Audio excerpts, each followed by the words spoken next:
Hello friends, it's the Stitches. I went and got myself vaccinated, so as a treat I went thrifting and found this absolute gem. The embroidery makes no sense whatsoever, so of course I adore it. However, it definitely needs some help. Recently, I've been very inspired by upcycle brands like Allie the Loaf and Dirtbag666, all great brand names, and I thought the style of chopping a piece up and inserting new fabric to create a color block effect would suit this piece perfectly.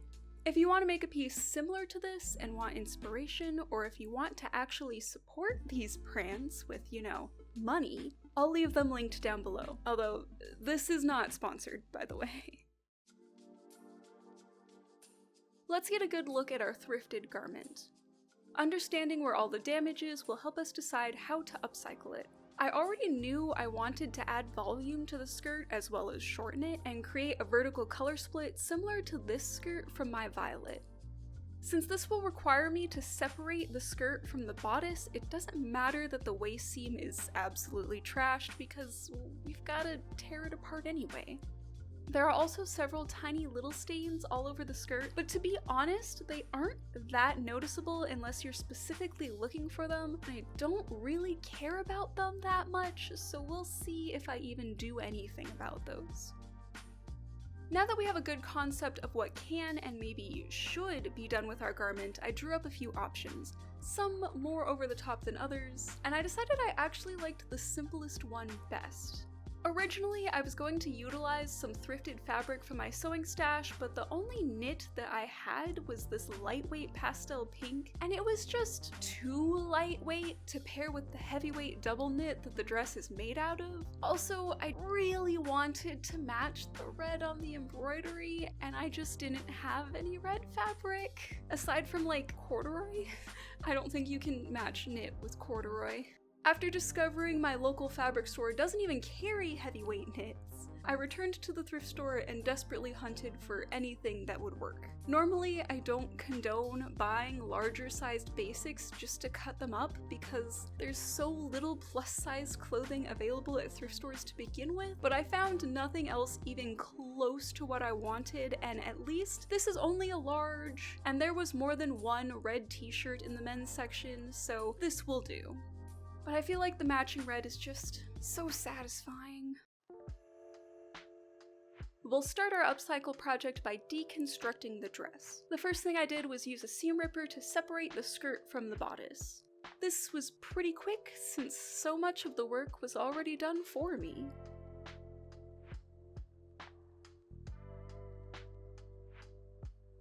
Next, I took off the sleeves. I'm going to use the old sleeves to cut the new ones to the right size, so these will get set aside until then. The bodice is now just hanging out by itself, so we're ready to start cutting up the t-shirt. The side seam on our t-shirt is about 18 inches long, and I want to cut straight across from underarm to underarm to separate the body of the shirt from the shoulders. So I'll measure 18 inches from the hem as I cut around the shirt. Once this piece is separated from the t-shirt, we'll open up one of the side seams. Only open up one of them though, we still need the other one intact. We'll end up with one big piece of fabric with a seam down the middle of it.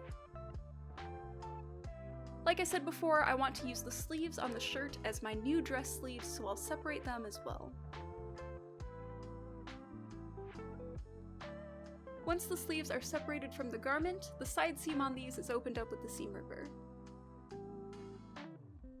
Revisiting the original dress skirt, much like before, we need to open up one of these side seams.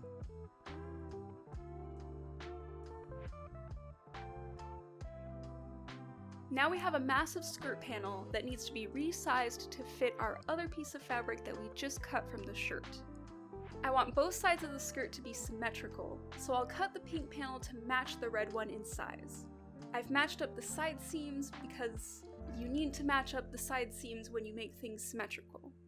I'm also matching up the hems because I want to preserve those.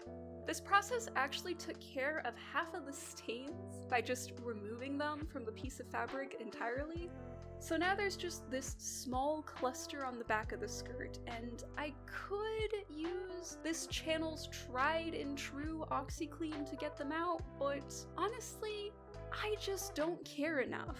They're fine.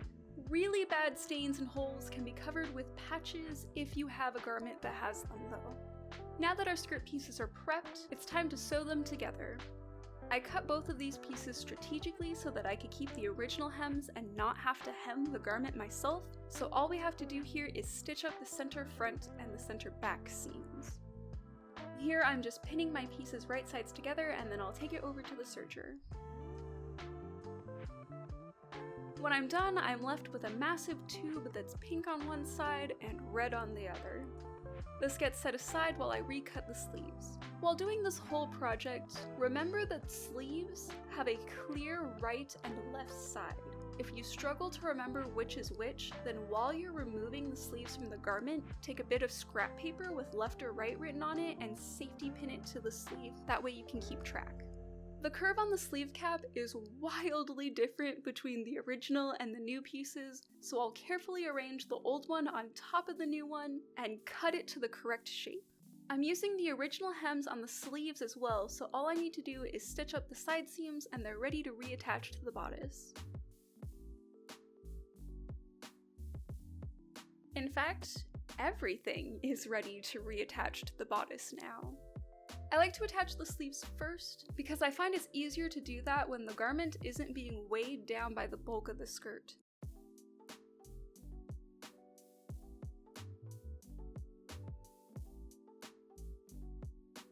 Just the bodice with the sleeves attached already looks incredibly cute, but when we preview what the skirt will look like, I know my default expression may be deadpan, but I can hardly contain my glee. The skirt is very voluminous when compared to the bodice, and we won't be able to ease them together, so the skirt will have to be gathered down to fit. This can be done by machine or by hand, but take care to make sure that the gathers stay even.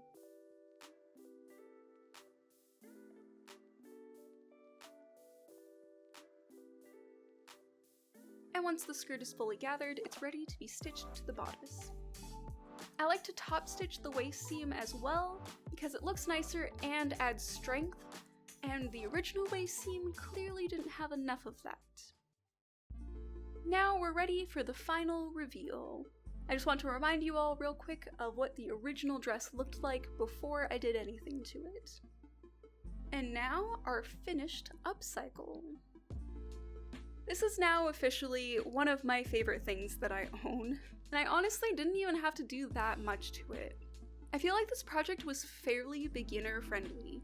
You could easily use a regular sewing machine or even hand stitching instead of an overlocker like I used, and even then I really only had to do a few seams. Sometimes you really don't need to make a ton of complex alterations to a garment to make it look cool. Sometimes all it takes is just a few simple changes.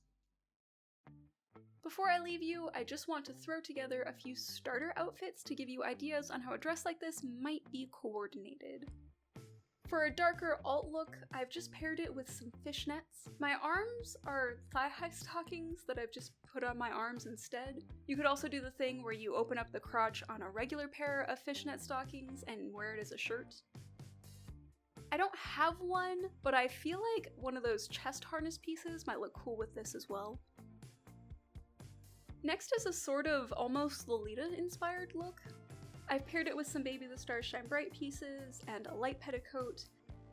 While the two fabrics don't drape over the petticoat quite the same, I still think that this look is super cute. And finally, just finishing off with a basic casual look in some pink fishnets with white thigh highs over the top and just some chunky shoes. I feel like we never really properly addressed that the embroidery on this dress is a teddy bear with text that just says the word sports for some inexplicable reason. But do we really need to address that? It's not the name of the brand, by the way. There are no tags of any kind on the inside of this dress, so I couldn't even tell you how old it is. But honestly, the fact that it makes no sense is why I love it. And with that, I hope everyone has a good day, and I'll see you all next time. Bye!